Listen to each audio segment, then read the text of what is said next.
Assalamualaikum warahmatullahi wabarakatuh. Nama saya Nafa Juliani Sutisna, NPM 181000376, kelas C.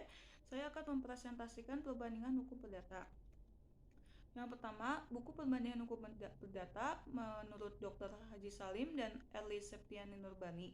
Pengertiannya yaitu metode atau cara untuk mengetahui perbedaan dan persamaan dari ketentuan hukum perdata di dalam suatu negara antara sistem hukum perdata antar negara yang satu dengan negara yang lainnya. Ada 4 fokus kajian dan definisi ini, yaitu pertama metode, kedua perbedaan dan persamaan, ketiga adanya sistem hukum perdata, dan keempat ada ruang lingkup kajiannya. Apa kegunaan dan mempelajari PHP?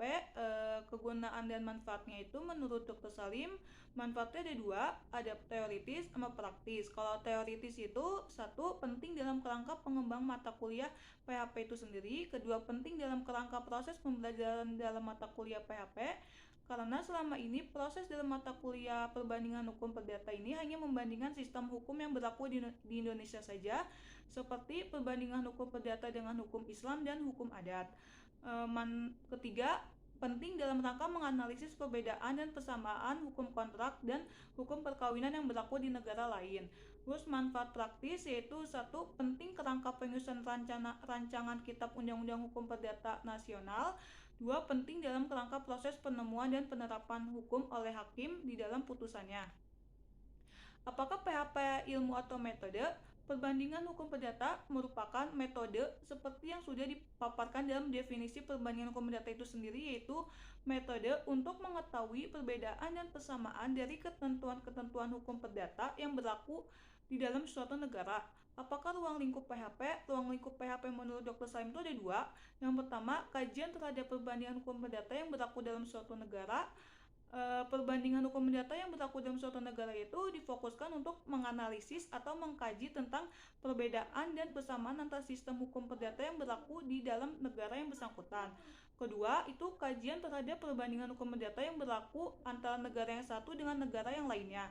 Perbandingan hukum perdata yang berlaku antara negara yang satu dengan negara lainnya yaitu difokuskan untuk menganalisis atau mengkaji tentang perbedaan dan persamaan antara sistem hukum perdata di negara yang lainnya. Perbedaan antara sistem Anglo-Saxon, Eropa kontinental, dan hukum lain dan hukum Islam terkait hukum kontrak dan hukum ekonomi.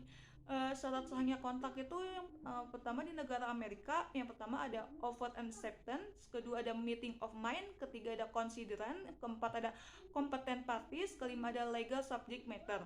Terus Inggrisnya itu yang pertama ada offer and acceptance, kedua ada certainty, ketiga ada intention to create legal relation, keempat ada capacity, kelima ada formalis, keenam ada considerant. Terus di Indonesia itu ada kesepakatan, kecakapan, objek, dan klausa yang halal. Terus berak-kira kontrak, yang pertama ada Amerika, yaitu ada complete performance, restation of the contract, substitute to contract, accord and satisfaction, novation, dan lain-lainnya. Terus kalau Inggris itu ada discharging by performance, discharging by agreement, discharging by frustration, discharging by breach. Indonesianya itu ada pembayaran, konsignasi, novasi, kompensasi, konfusio, pembebasan utang, musnahnya barang terutang, kebatalan atau pembatalan, berlaku syarat batal, dan daluarsa. Domisili dalam Anglo-Saxon dan Eropa kontinental. Anglo-Saxon atau Amerika Serikat itu ada tiga, ada domisili of origin, domisili of choice or necessary domisili, tiga ada domisili by operation of law. Kalau Eropa kontinental atau Indonesia itu ada dua, ada domisili sesungguhnya dan domisili pilihan. Terus yang B, buku perbandingan hukum Dr. Sunarjati Hartono. Pengertiannya yaitu pembandingan hukum bukanlah suatu bidang hukum tertentu, misalnya hukum tanah, hukum perburuan, atau hukum acara, akan tetapi sekedar merupakan cara penyelidikan suatu metode untuk membahas suatu persoalan hukum dalam bidang manapun juga. Terus kegunaan dan manfaat mempelajari PHP menurut Dr. Sunarjati itu ada sosiologis, itu untuk meneliti hubungan antara hukum dengan gejala lainnya. Kedua itu ada sejarah untuk meneliti perkembangan hukum. Ketiga ada perbandingan untuk membandingkan berbagai tertib hukum dari bermacam-macam masyarakat. Terus apakah PHP ilmu atau metode, menurut Dr. Sunarjati Hartono menyebutkan, perbandingan hukum merupakan suatu metode penyelidikan dan bukan suatu cabang ilmu sebagaimana seringkali menjadi anggapan orang. Metode dipakai adalah membanding-bandingkan salah satu lembaga hukum dari sistem hukum yang satu dengan lembaga hukum yang lainnya, yang kurang lebih mempunyai kesamaannya. Terus, perbedaan sistem Anglo-Saxon, sistem Eropa kontinental, dan hukum Islam terkait hukum kontrak dan hukum ekonomi, dan lain-lainnya. Di dalam buku Perbandingan Hukum Perdata yang ditulis Dr. Sunarjati Hartono, tidak menjelaskan mengenai perbedaan antara sistem Anglo-Saxon, sistem Eropa kontinental, dan hukum Islam yang terkait hukum kontrak dan hukum ekonomi. Namun, membahas mengenai hubungan antara hukum publik dan hukum perdata. A. Dalam sistem hukum Eropa kontinental. Dalam sistem hukum Eropa kontinental, khususnya Belanda, kita mengetahui bahwa hukum itu menurut isinya biasanya dibagi menjadi dua golongan besar, yaitu hukum perdata dan hukum publik. Pembagian kedua golongan ini baru dikenal oleh negara-negara Eropa kontinental setelah mereka mengenal hukum Romawi, di mana kemudian mereka itu meresapinya. Terus, hukum publik adalah hukum yang berhubungan dengan kesejahteraan negara Romawi, sedangkan hukum perdata adalah hukum yang mengatur kepentingan orang secara khusus, karena ada hal yang merupakan kepentingan perdata. Pembagian ke dalam kedua golongan tersebut mempengaruhi sistem hukum dari negara-negara yang mempelajari hukum Romawi, seperti Jerman, Perancis, kemudian juga negeri Belanda yang mendapat pengaruh dari Perancis. Sehingga banyak sarjana dari negara-negara tersebut yang mempersoalkan hubungan antara hukum publik dan hukum perdata. B. Dalam sistem hukum Inggris atau Anglo-Saxon. Salah satu sifat dari hukum Inggris dibandingkan dengan hukum negara-negara Eropa kontinental adalah bahwa di dalam sistem hukum Inggris itu terjadi resepsi hukum Romawi. Jadi, Inggris itu mempunyai sistem hukum tersendiri yang sedikit sekali mendapat pengaruh hukum Romawi, sekalipun Inggris pernah dijajah oleh Romawi pula dan oleh bangsa Normandia, yang juga merupakan bangsa dari Eropa kontinental yang menerima hukum Romawi. Oleh karena itu, dikatakan bahwa hukum yang pertama dikenal orang adalah hukum perdata, bukan hukum publik. Dasar adanya laporan atau pengaduan, jadi tidak secara aktif seperti sekarang. Terus yang C, buku perbandingan hukum menurut R. Soeroso. Pengertian PHP menurut Soeroso yaitu metode membanding-bandingkan sistem hukum berbagai negara, misalnya antara sistem hukum Eropa daratan dengan Inggris atau Anglo-Saxon. Perbandingan hukum perdata khusus yang membandingkan lembaga-lembaga hukum negara yang satu dengan negara yang lain atau di dalam suatu negara, misalnya lembaga hukum perkawinan Inggris dengan Jerman atau lembaga perkawinan adat Bali dengan adat Minang. Terus, apa kegunaan dan manfaat mempelajari PHP menurut Soeroso?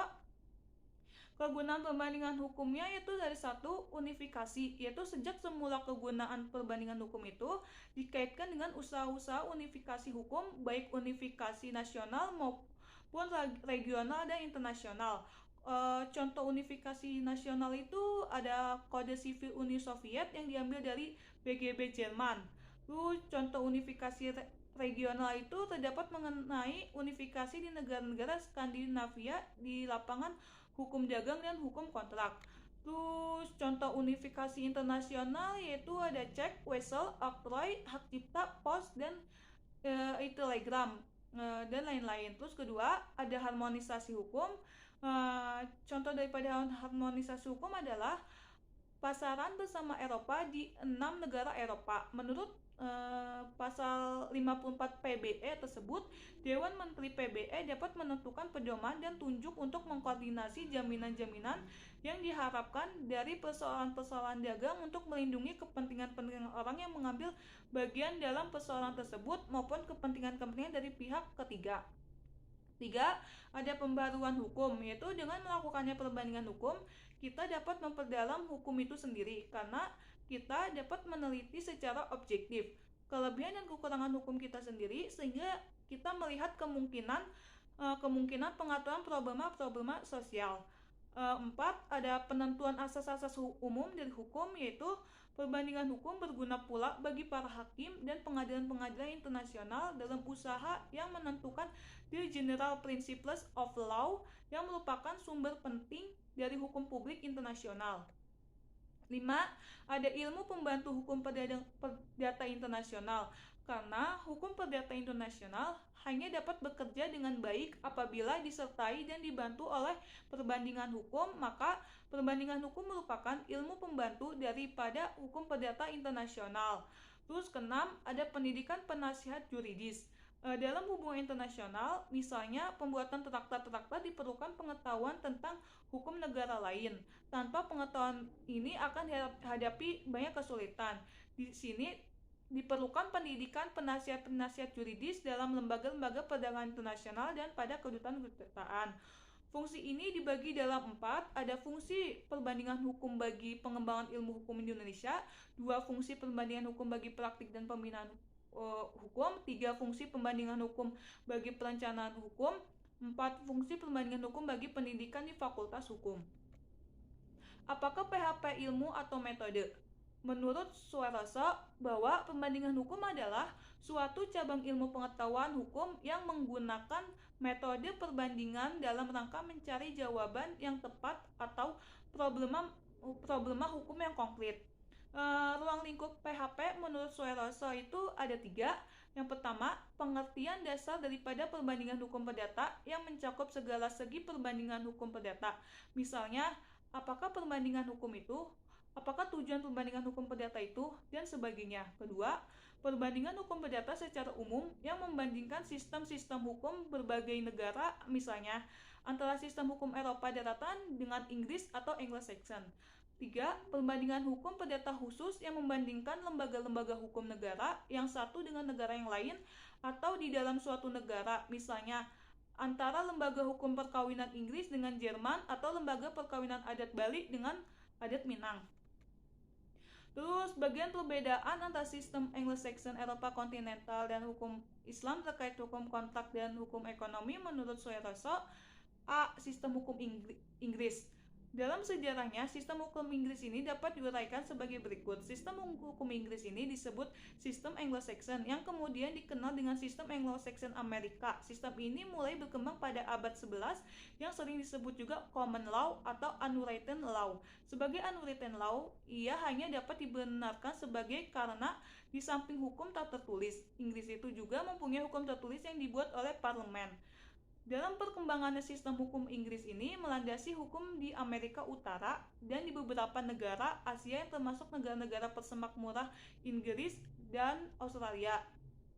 Adapun sumber hukum daripada hukum Inggris adalah A. Putusan hakim atau putusan pengadilan, judicial decision, B. Kebiasaan, C. Peraturan tertulis atau undang-undang, D. Peraturan administrasi negara.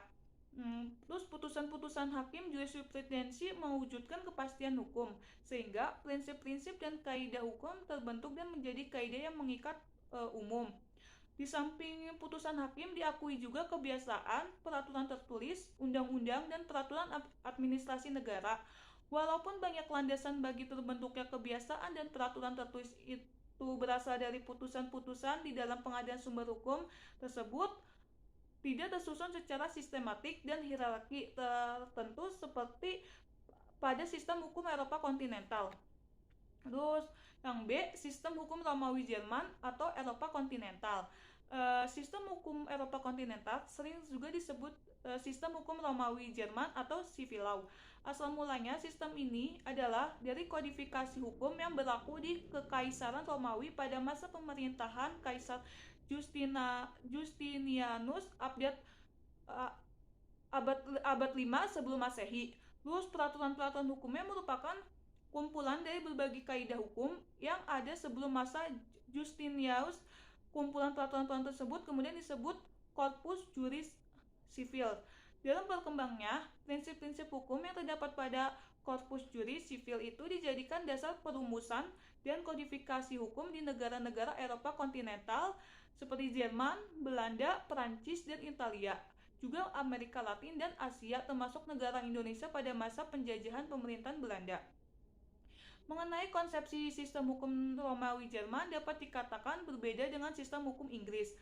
Prinsip utama yang menjadi dasar dari sistem hukum Romawi Jerman ialah hukum memperoleh kekuatan mengikat karena diwujudkan oleh peraturan-peraturan yang berbentuk undang-undang dan tersusun secara sistematis di dalam kodifikasi dan kompilasi tertentu. Terus prinsip dasar yang dianut oleh sistem hukum Eropa kontinental ialah bahwa tujuan hukum adalah kepastian hukum, dan kepastian hukum itu hanya dapat diwujudkan bila tindakan-tindakan hukum manusia itu di dalam pergaulan hidup diatur dengan peraturan-peraturan hukum yang menganut, maka hakim tidak leluasa untuk menciptakan hukum yang mempunyai kekuatan mengikat umum. Hakim hanya berfungsi menetapkan dan menafsirkan peraturan-peraturan dalam batasan-batasan wewenang. Putusan hakim hanya mengikat pihak yang berperkara. Terus di dalam buku perbandingan hukum data yang ditulis Australia itu tidak menjelaskan mengenai perbedaan antara sistem Anglo-Saxon, sistem Eropa kontinental, dan hukum Islam terkait hukum kontrak dan hukum ekonomi. Namun, membahas mengenai perbandingan hukum Inggris dan BW terkait domisili. Menurut hukum Indonesia di dalam domisili terkandung teritorial, sehingga yang dimaksud dengan domisili adalah tempat tinggal seseorang atau tempat kedudukan badan hukum. Dalam hal ini, undang-undang tidak mengatur dengan tegas, tetapi pada umumnya baik dalam BW maupun dalam undang-undang lainnya, yang ditunjuk sebagai tempat tinggal adalah tempat di mana dilakukannya suatu perbuatan hukum dari orang yang bersangkutan. Terus yang B, menurut BW dan undang-undang lainnya, domisili ditentukan berdasarkan di tempat di mana perbuatan hukum harus dapat dilakukan oleh kompetensi suatu instansi yang bersangkutan. Yang C, domisili menurut hukum Inggris. Yang pertama, pengertian tentang domisili dalam hukum Inggris. Domisili itu mempunyai arti yang lebih luas, dapat berarti tanah asal atau tanah air seseorang yang tentunya ada ikatan batin antara orang dengan tempatnya. 2. Cara hukum Inggris tersebut di muka dapat dipergunakan dalam menyelesaikan masalah domisili WNI keturunan asing dan WNI asli, karena hukum Inggris mirip hukum adat. 3. Ada peleburan atau opplosing. Bila seseorang WNI keturunan asing yang semula tunduk kepada B dan kemudian tunduk pada hukum adat, maka kejadian tersebut dinamakan peleburan atau opplosing. Dengan melakukan peleburan itu, maka ia menjadi WNI secara privat restelling. Dalam peleburan ini harus memenuhi persyaratan fakta etanimo atau jadi apabila peleburan telah terlaksana sepenuhnya dengan bukti factum et animonya, maka konflik antara WNI keturunan asing dan WNI asli tidak masalah lagi. Terus yang kedua, tempat kedudukan hukum. Mengenai badan hukum yang berlaku di Indonesia adalah hukum lama. Menurut hukum tempat kedudukan hukum ialah tempat didirikannya badan hukum yang bersangkutan. Peraturan seperti itu dapat mendorong adanya penyelundupan. Sekian presentasi dari saya. Assalamualaikum warahmatullahi wabarakatuh.